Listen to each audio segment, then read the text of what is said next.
Hello travelers, I'm LGBTQ. Welcome back to my channel. Let's dive right into it. One of my favorite aspects of Palia is its community.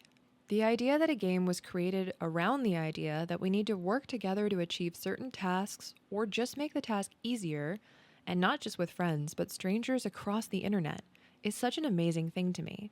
The problem comes in when there is a certain understanding among seasoned players that new players aren't familiar with.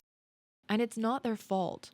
There isn't a walkthrough in the game of what to do with resources that can be shared if playing solo or just with a group of friends.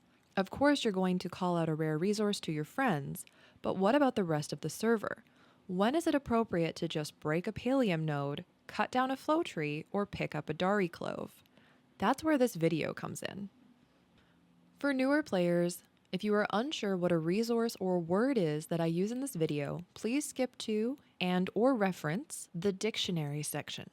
I've explained each in detail near the end of the video. I want to start by saying that the best etiquette, in my opinion, is to communicate, have patience, and be kind. Regardless of whether or not you have the time to wait for other players, it's nice to apologize if you didn't see someone running up behind you.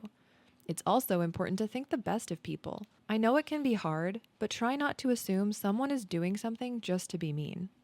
Let's start with flow trees. Flow trees of any size other than the smallest can be hit an infinite amount of times by an infinite amount of players, so long as you hit one at a time as to let the tree heal.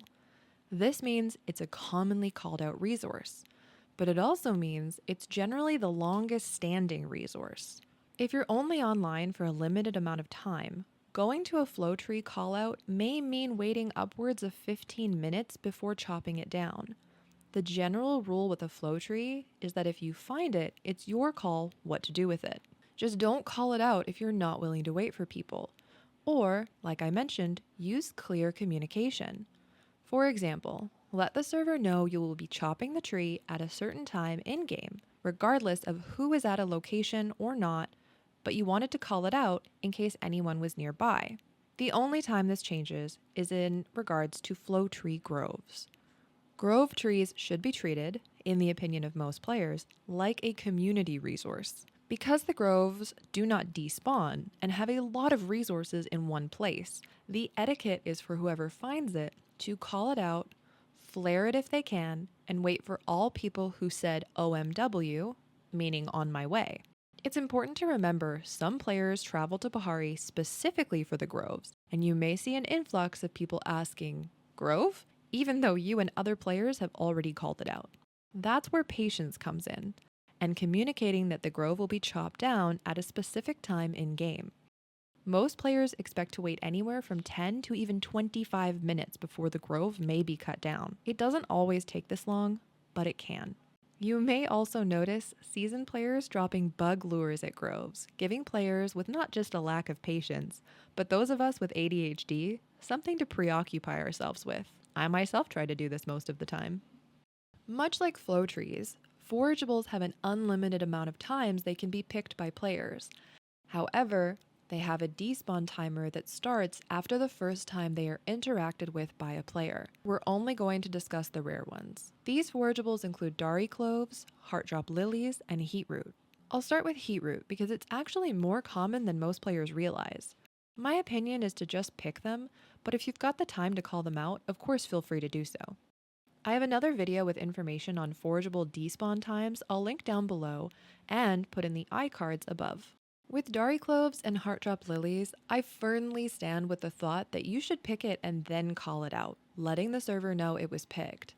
This is because those epic items have a total of 4 real-time minutes before they despawn, which is plenty of time to cross the server and pick it before it disappears. However, if you do have the time to wait, and you know it wasn't touched by anyone else, the best thing you can do to be a positive member of the community is call it out and wait for everyone to arrive before you all pick it together.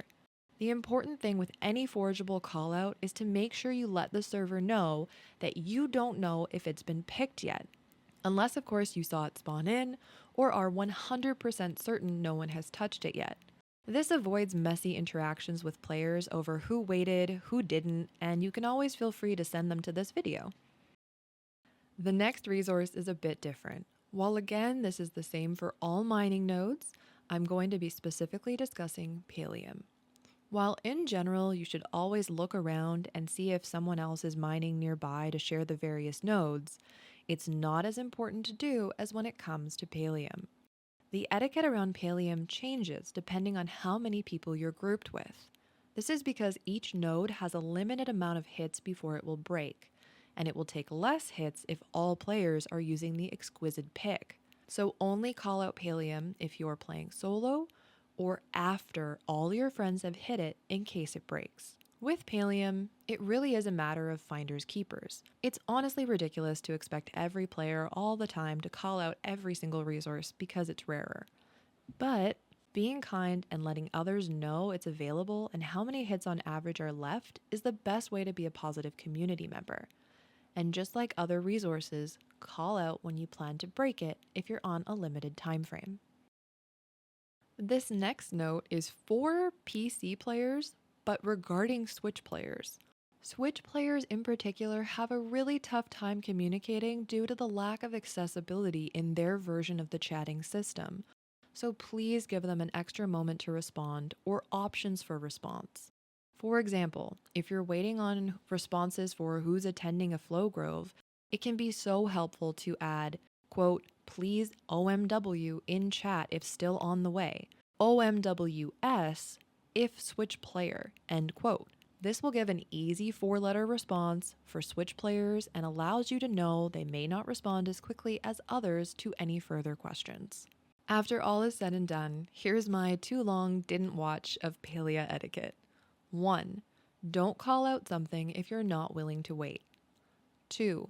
Be clear in your communication. Include time, place of chopping, breaking, or picking, and a preferred response from players. 3. Be patient, especially with new players and Switch players. 4. Assume the best of people. 5. Apologize if you make a mistake. 6. Don't bully people for making a mistake. 7. Look around you from time to time. And 8. Remember, it's just a game.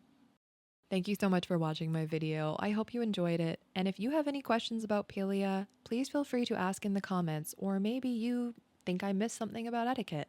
I would love to know. Welcome to the dictionary or glossary section of the video. Feel free to pause and read through any of the descriptors for the words I've used in the video that may not be common to all players.